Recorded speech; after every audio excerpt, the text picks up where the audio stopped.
Hello, नमस्ते बच्चों। आज मैं फिर से आपके लिए आपकी ही किताब संचयन से एक कहानी लेकर आई हूँ।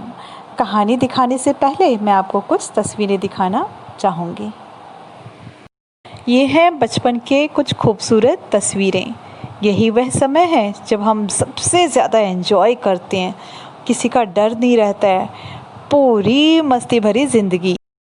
अपने खूबसूरत बचपन को याद करते हुए लेखक श्री राम शर्मा ने स्मृति कहानी लिखी है।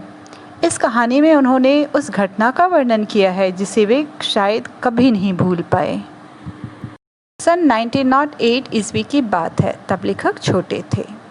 दिसंबर या जनवरी का महीना था। चिल्ला जाड़ा पड़ रहा था, अर्थात बहुत ठंड पड़ रही थी।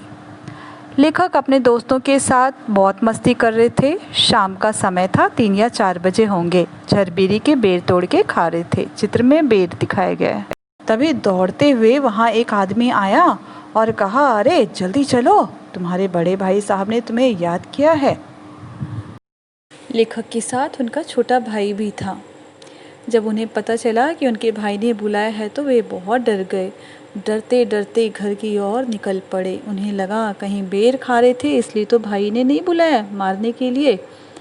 लेकिन जब घर गए तो उनका सारा डर दूर हो गया। उन्होंने देखा भाई साहब चिट्ठियाँ लिख रहे थे। भाई साहब ने चिट्ठियाँ देते हुए कहा कि दौड़ के जाओ और इन्हें मक्खनपुर डाकखाने में डालाओ। इनका आज ही निकलना बहुत ज़रूरी है।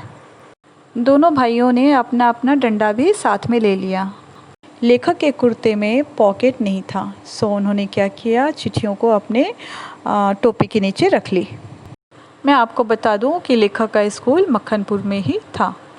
सुबह जब वे बच्चों की टोली बनाकर स्कूल की ओर जाते तो रास्ते में बहुत उधम मचाते हुए जाते थे। खूब खेलते कूदते, आम तोड़ते। रास्ते में ही एक कुआं भी मिलता था। बच्चे रोज़ उसमें ढेला फेंकते क्योंकि उसमें एक सांप रहता था। ढेला फेंकने से सांप को बड़ा गुस्सा आता।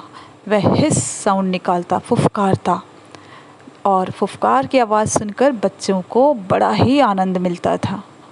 अब जब लेखक चिट्ठियाँ लेकर मक्खनपुर जा रहे थे अपने भाई के साथ, तो सोचा चलो कुएं में एक बार तो ढेला फेंक कर सांप की फुफकार सुन ही लेते हैं। अरे रे रे रे रे रे, यह क्या! जैसे ही टोपी उतारी और ढेला नीचे फेंकने लगा कि सारी चिट्ठियाँ भी नीचे गिर गई। अब तो लेखक की जान चली गई, बहुत डर गए वो। अब क्या, अब तो दोनों भाइयों को रोना आ गया। दोनों वहीं पर बैठकर फूट फूट कर रोने लगे। और एक डर यह भी था कि बड़े भाई साहब क्या करेंगे। अब क्या, अब तो बस एक ही उपाय था। अगर बड़े भाई साहब की डांट और मार से बचना है तो कुएं में जाओ, चिट्ठियाँ निकाल लाओ। झूठ बोलने से लेखक को डर लगता था और बड़े भाई के मार से भी। सो उन्होंने एक तरकीब निकाली। क्या किया, दोनों भाइयों ने अपनी अपनी धोती से एक रस्सी बना ली और उसे नीचे डाल दिया और फिर धीरे धीरे डंडा लेकर वे उतरे। जैसे ही वे कुएं में नीचे उतरे, सांप फन उठाकर उनका इंतज़ार कर रहा था। इसे देखते ही लेखक को बड़ा डर लगा, लेकिन फिर उन्हें अपने डंडे पर भी पूरा भरोसा था। डंडे से सांप को डर दिखाया। सांप ने क्या किया, डंडे में एकदम से लिपट गया और फिर तभी उन्होंने एक चिट्ठियाँ वहाँ से उठा ली। अब तो उनके पास डंडा भी नहीं था, डंडा नीचे गिर चुका था। वे क्या करते, कोई हथियार भी नहीं था। तो सांप का ध्यान बटाने के लिए उसके ऊपर मिट्टी फेंकी। सांप उस दिशा में मुड़ा, तभी उन्होंने डंडा उठा लिया। इस तरह का खेल खेलते खेलते उन्होंने सारी की सारी चिट्ठियाँ बटोर ली।